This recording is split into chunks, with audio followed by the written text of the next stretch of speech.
Prezado aluno, nesta aula você vai estudar e praticar os diversos critérios para classificar os ventiladores.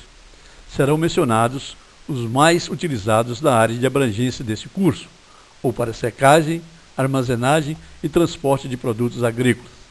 Pedimos atenção especial para os ventiladores de baixa e média pressão, por serem os mais usados nos processos pós-colheita. Existem diversos critérios para classificar os ventiladores. Os mais utilizados na área de pós-colheita são geralmente classificados segundo o nível energético de pressão que estabelecem e segundo a modalidade construtiva. Segundo o nível energético de pressão, os ventiladores podem ser classificados como ventiladores de baixa pressão, ou até 2 kPa ou 200 mm de coluna d'água. Fornece maior volume de ar quando comparado a outros ventiladores de mesma potência. Ventiladores de média pressão. A pressão varia entre 2 e 8 kPa ou 200 a 800 mm de coluna d'água. Ventiladores de alta pressão. Produz pressão entre 8 e 25 kPa, 800 a 2.500 mm de coluna d'água e são usados em transportadores pneumáticos. Turbocompressores são aqueles que produzem pressão acima de 25 kPa ou 2.500 mm de coluna d'água, muito pouco usado em sistema pós-colheita. Segundo a modalidade construtiva, os ventiladores podem ser classificados em ventiladores axiais. Nesse tipo de ventilador, o rotor se assemelha a uma hélice. O ar entra e sai do ventilador paralelamente ao eixo do motor. Geralmente possui um cilindro ou tubo para direcionamento do ar. São também denominados ventiladores tubo-axial. Ventiladores centrífugos. Nesta modalidade de ventilador, o ar entra na caixa ou voluta paralelamente ao eixo do motor. O ar é descarregado perpendicularmente à direção de entrada do ar.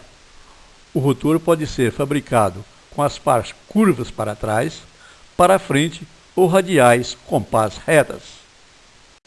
Com exceção do transporte pneumático, os ventiladores usados nas operações de secagem, limpeza, separação, classificação e aeração são no máximo de média pressão. Para aeração de grãos, os ventiladores mais usados são do tipo axial.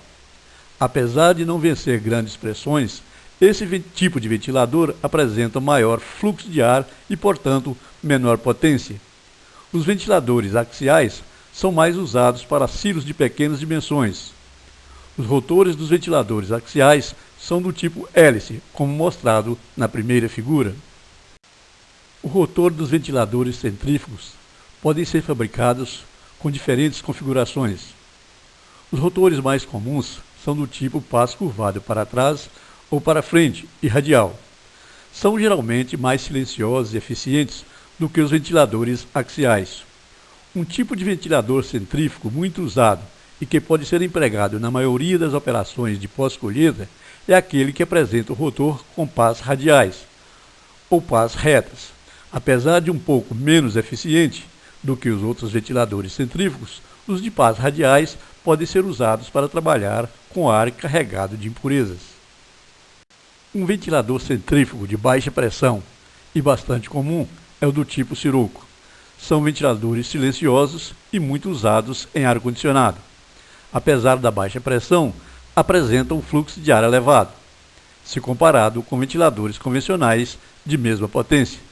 Seu rotor é caracterizado por possuir número elevado de pás muito largas e de pouca altura, como é mostrado na segunda figura.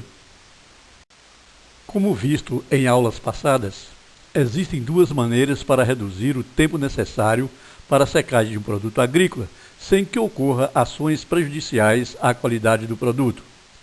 A primeira é aumentando o fluxo de ar que passa através do produto. Aumentando o fluxo de ar, aumenta-se a quantidade de água evaporada, ou seja, a velocidade de secagem, até certo ponto, é proporcional ao fluxo de ar. A segunda maneira para acelerar o processo de secagem é aumentando a temperatura do ar. Como visto na psicometria, aumentando-se a temperatura do ar, este terá sua capacidade de absorver água aumentada.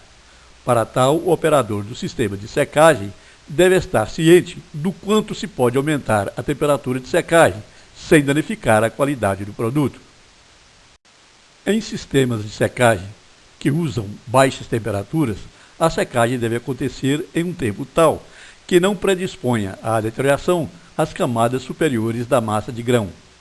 A utilização de uma fonte auxiliar de calor para aquecimento do ar de secagem pode inviabilizar economicamente esses sistemas, bem como provocar supersecagem do produto. Assim, o cálculo do fluxo de ar e a utilização do ventilador adequado constituem um modo mais prático e eficiente para se controlar o tempo de secagem.